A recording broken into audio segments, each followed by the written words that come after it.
Hey everybody, this is Rydo, and we are back to LEGO Indiana Jones in the original series. Let's hop into what very possibly could be well, I guess it's probably the second to last level. We've got probably two more to go, then just need to play everything in free play mode. Here we're at the desert ambush scene. This scene in the movie particularly felt kind of out of place. It's similar to sections in the first movie, The Raiders of the Lost Ark, where they steal the Ark back only to lose it again. It's, in a lot of ways, I guess, you could, I wouldn't be surprised if they kind of copied a lot of the scenes from the first movie. Does Star Wars do that? Maybe a little bit. I'm not that familiar with the original trilogy movies to say that they copy things. But no, I know that there are certain spots, particularly like they blow up a Death Star twice in the first three movies, and then the prequels do a few things differently, but in a lot of places they're just very repeated too. Variations on a theme, one might argue, but also simply lack of originality is another way to describe that. Where does this go? Over here, where these guys are just standing. Notice Indiana Jones has this grab technique that makes no sense. I like the dodge punch, but it's too slow of an action. Later LEGO games, I think, figure it out pretty well. And so these were bad guys, but it turns out we found out that they were good guys in the movie.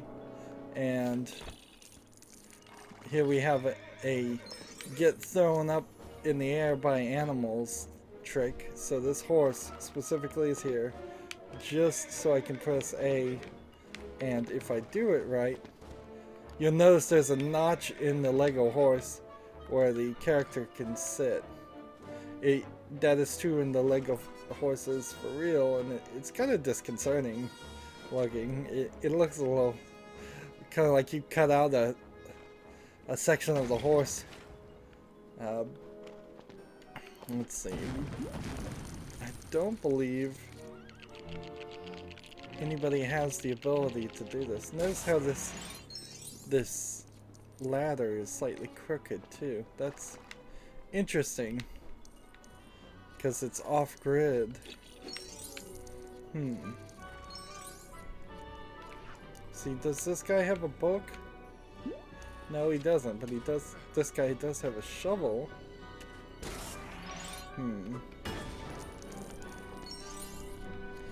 See, with modern 3D scanners and mocaps, I could imagine making a new series of LEGO games that were actually made out of LEGO pieces.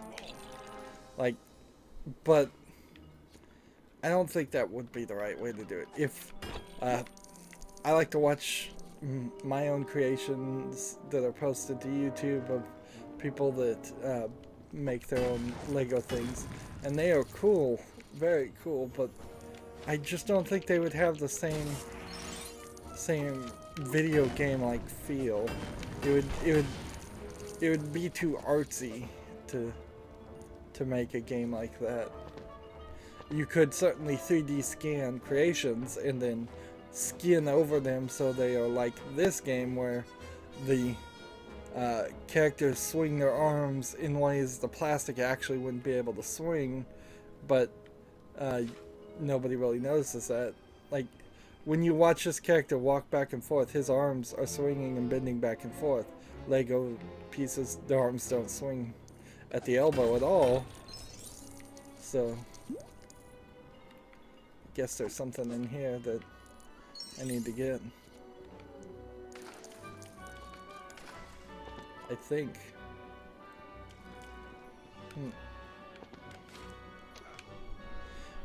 Again, I think maybe that's part of their idea with Lego World is people will send their creations in Lego World.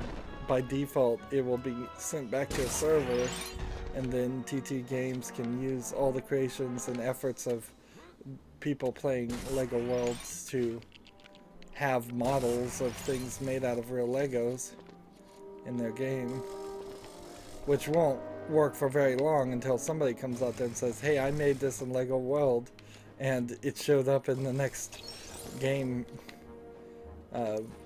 with no credit or financial payment for it. Lego pays people, not a lot of people, but they have a whole group of master Lego craftsmen that their job is to design new things. This is weird. What is this? I guess that's a bridge that's gonna extend.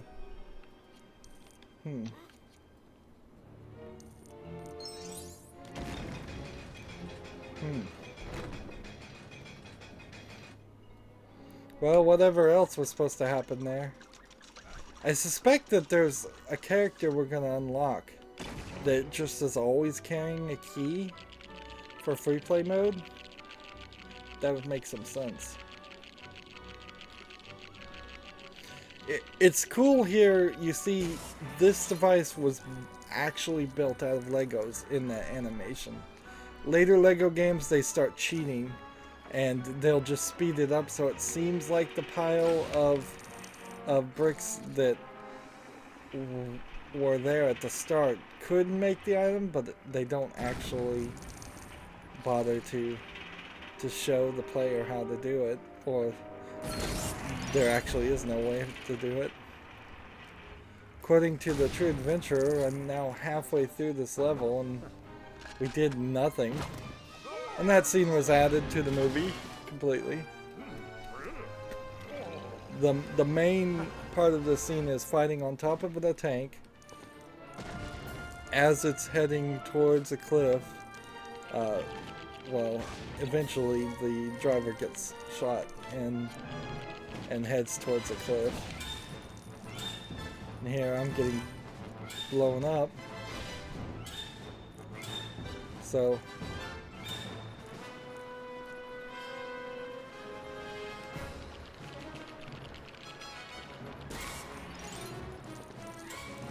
there's several silvery things. I don't know if it benefits anything for the platforms to fall down there. Oh man, almost missed something. Like if I do this, and if I was a female character, I could make that jump and get the red brick.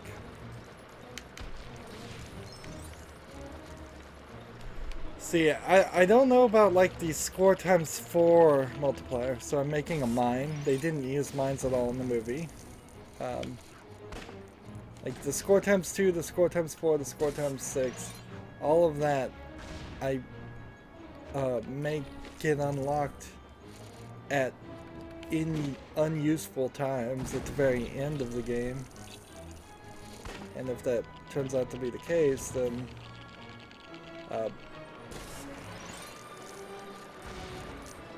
so that I did one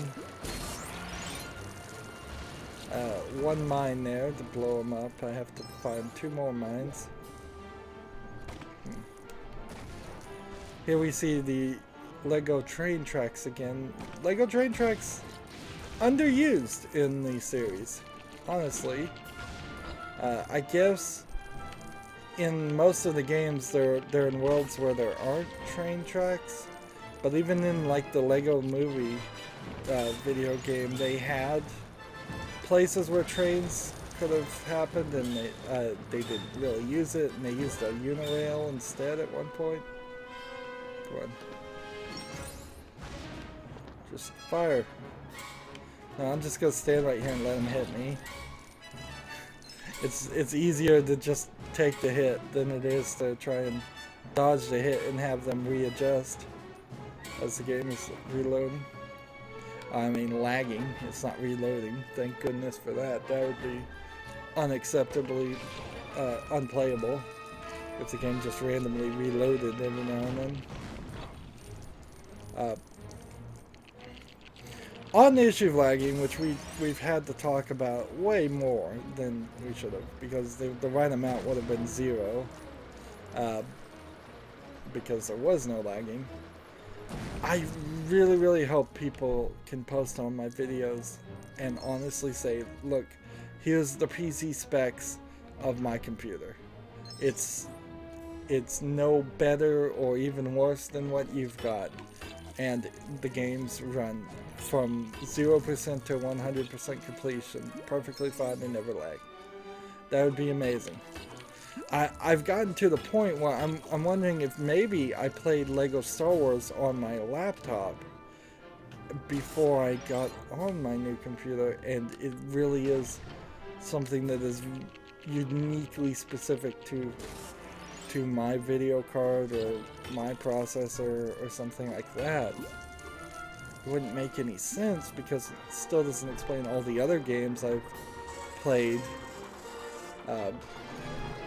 because those aren't lagging at all. But maybe I would love to find out it's just my computer, because then that means all I would have to do is get a new computer and these games would be playable in a much better way, which, if that's the case, then I would probably come back and play the Lego games again in 10 years. I wouldn't have a problem with revisiting the series. None of the Lego games are perfect or anything close to that, but none of them are so objectionably bad. Let's see, with maybe the exception of Lego Lord of the Rings and Lego The Hobbit.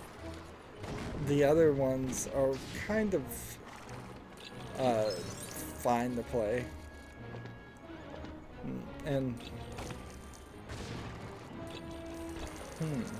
I guess I'm supposed to use the horse here to jump up to this point, and I think that was the only way I could have done that. And then I've got the key, so we put the key in and we turn this.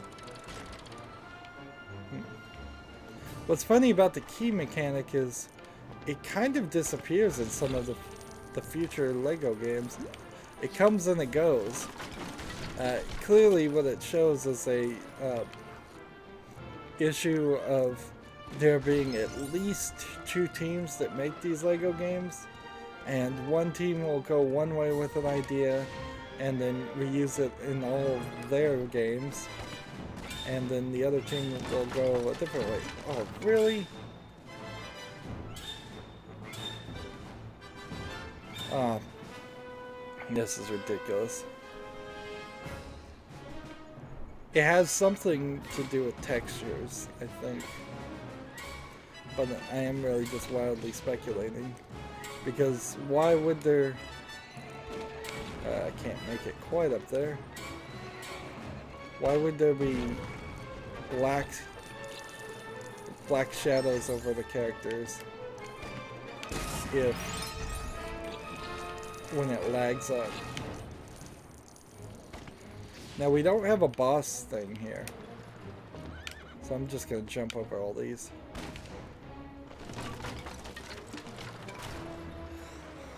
Excuse me. So you just needed to get to that point and then walk to the next section. Interesting.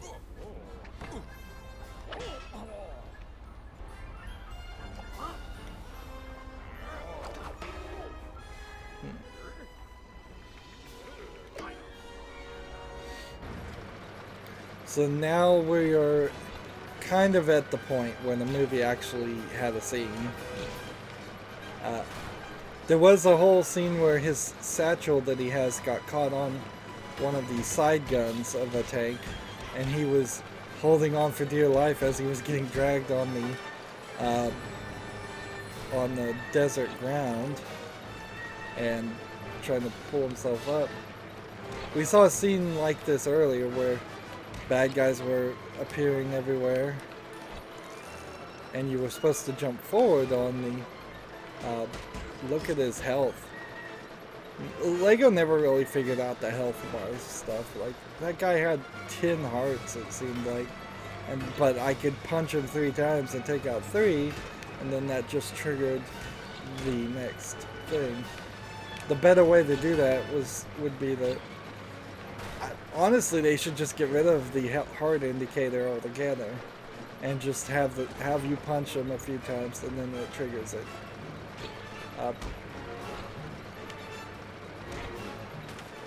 I guess it then becomes difficult for somebody playing if there's something besides punching the bad guy you need to do, and then you have this level of inconsistency, but you still have this level of inconsistency because we just went from fighting the tank and the only way you could do damage to the tank was by building a mine, to now fighting a guy and you can just punch him.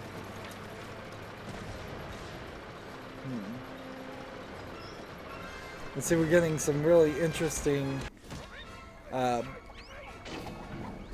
crashes of Lego cars, which I assume were just supposed to be gags. And see, there was a long pause in this scene before Indiana Jones came up. It actually looked like he had died, and they didn't immediately reveal he hadn't. And honestly, I guess that would have been a possible way in which Steven Spielberg would have actually killed off Indiana Jones and then maybe try to finish the rest of the movie with just the father character, and yeah, I guess that possibly would have worked. Often when you see a character die, particularly in TV more than even movies, or seem like they should die, that might be some contract negotiation or the writers leaving themselves an out so they can actually kill off a character. Although, being the title character, Indiana Jones, that would have been the end of the series, but as I said before, it seems very much like they initially planned for The Last Crusade to be the end of the series, and for many decades it was the last of the series. Well, that was a short one at 17 minutes. As always, I ask you to like, share, subscribe, click the bell for notifications, comment down below, and watch every second of my videos. If you want a friend to follow me on basically any social media sites, there's a whole bunch of links down below in the description. Thank you for watching. Have a good evening.